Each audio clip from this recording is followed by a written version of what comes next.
Welcome to College Prep Confidential, empowering your student with the elite tools they need to get accepted to their dream university. Discover test-taking blueprints from Ivy League professionals, financial aid secrets to get more money for school, and mindset tips for a better college future. Now please welcome your host, Don Sevcik.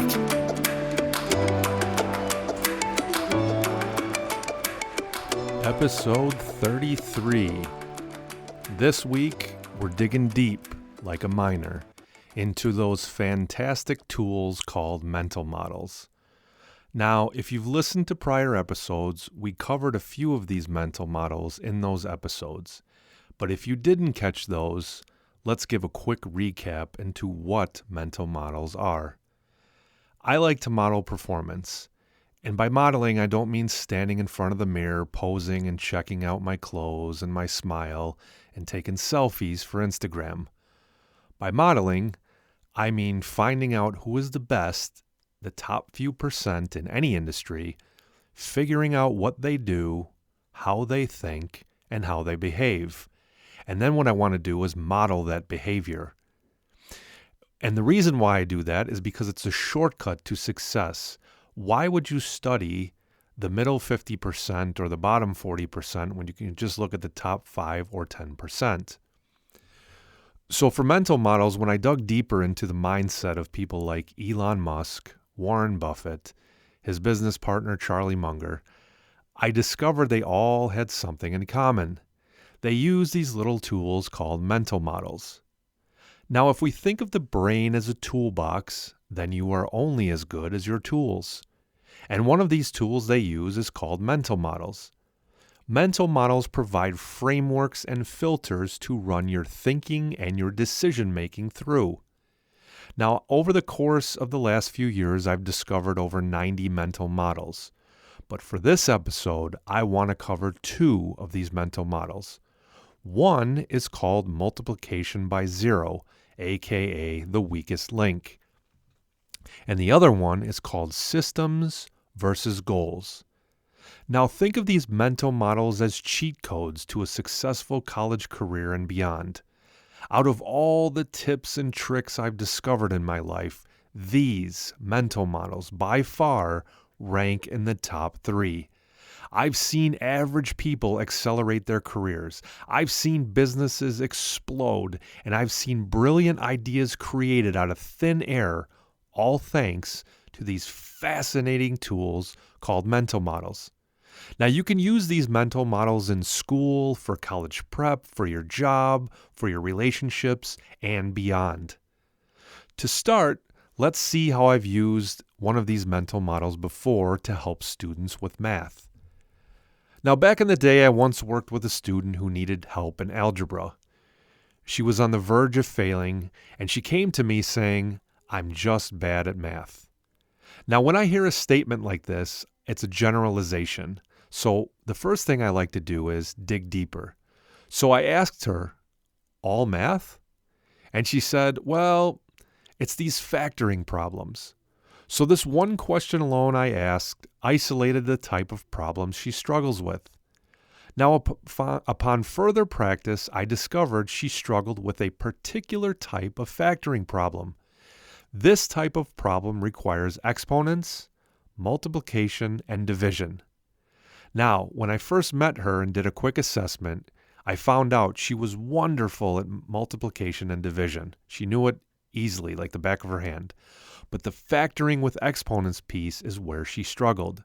So we've identified the choke point in these problems. And this is where I'd like to introduce you to a concept called multiplication by zero. You see, in life, there are 2 types of systems. The first is additive, and the second is multiplicative. Additive systems are systems which improve when you add things. On the other hand, multiplicative systems work differently. Sometimes they improve when you add things. Other times, when you add things, it crumbles or destroys the system. So how does it work, you ask? Well, consider this math problem without picking up a calculator. 4 million times 32,580 times 67 times 0. if you were paying attention, you could solve that instantly without a calculator. The answer is 0. Why? Because the last multiplier we used was 0, which zeroes out all the other multiplications before it. And this is where we get our multiplication by 0 mental model. In the example I gave earlier when I tutored the student, the problem she struggled with required 3 skills. While she was strong at 2 of them, she didn't know how to do the last one. And this zeroed out her other skills because she always got the problem wrong by struggling with the exponent piece. Think of multiplication by 0 as the weakest link theory. Suppose you're holding a steel chain full of links, but one link is bent and rusted. Once the pressure of the pull exceeds the strength of the rusty link, the rest of the chain will break apart. And there lies the magic of this mental model. In multiplicative systems, you are only as strong as your weakest link. So your mission, to improve scores, college prep, and life, anything where you have a multiplicative system, is to improve the weakest link. When you do that, you start to see a multiplier effect. Now, the best way I can sum up the multiplication by 0 is a little camping story. So 2 campers are sitting there, and it's nighttime, and they're roasting marshmallows and telling stories. And one camper says, I heard in this area there's been some bear attacks on campers. And the other camper says, I wouldn't worry about that too much. And the first camper says, you wouldn't worry about it too much? If a bear attacks, they're going to eat you. Aren't you scared? And the other camper says, I'm not scared. And the first camper says, why? A bear can kill you. And the other camper laughs and he says, I don't have to be the fastest runner if a bear attacks. I only have to be faster than the slowest runner. And the other camper says, well, wait, I'm the slowest runner. And so with multiplication by 0, all your other skills can be rendered absolutely useless if one of the skills needed for the challenge at hand you don't know how to do. Now, these mental models carry over into the college prep world as well. Another mental model, which is a byproduct of the systems versus goals mental model, is called product versus packaging. Suppose you have a great product, but the outside packaging is boring or it's ugly. If all people have to go on for the decision is the packaging, many people will not buy your product because it's ugly or it's boring packaging. The same thing works with you as the product, and make no mistake, when it comes to selling or presenting yourself to college recruiters, to interviewers, to new friends, to a new mate, to get married, a sale is made every time. And while money is not exchanged, you are selling yourself, both actively and passively, on why people should connect with you, enroll you, hire you, or just be around you. You could be the smartest, most charming, and socially electric person out there, but if you dress poorly or present a bland brand of yourself on your social media page or your resume or bore people to death in the interview, the poor packaging takes away from the product. So using the system versus goals mentality, here's what you do. You dissect the pieces of you and your brand by which the world makes decisions about you. Things like clothes, writing, social media persona. You may be outstanding at dressing and have a great social media presence, but you may have a dry or weak personality. And what happens is when people meet you in person after seeing your online persona that was so cool, there's a congruence gap. The person you sold to others online is not the person who you are in person. And this is what you work out in your system. Fix the part of the system, the weakest link, in this case, your in-person personality, and the goals will work themselves out. You see, system thinking helps you optimize your experience because it focuses on the parts which you can control. The goal or the outcome is not always under your control. But the inputs of the system you do control. Suppose you're preparing for a college entrance exam. Ask yourself, what can you control? Here's 5 things you can control. Number 1, sleep.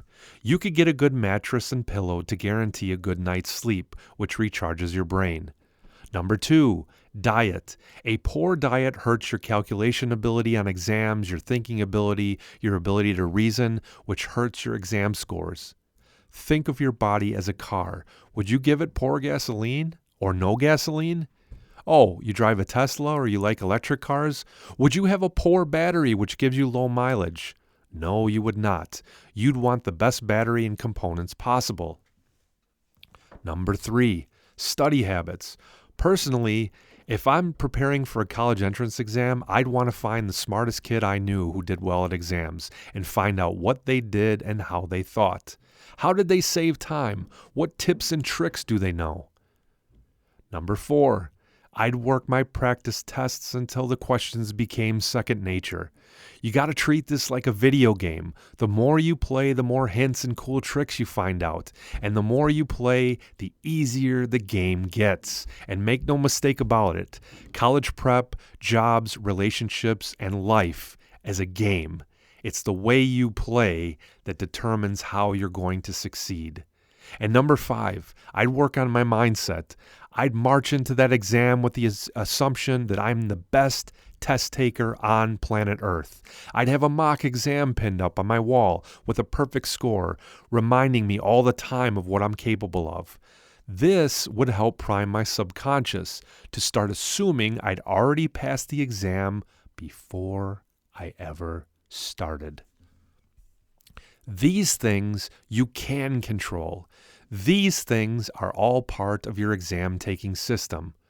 For any system, it is only as good as the weakest link. And each piece of the system plays their part.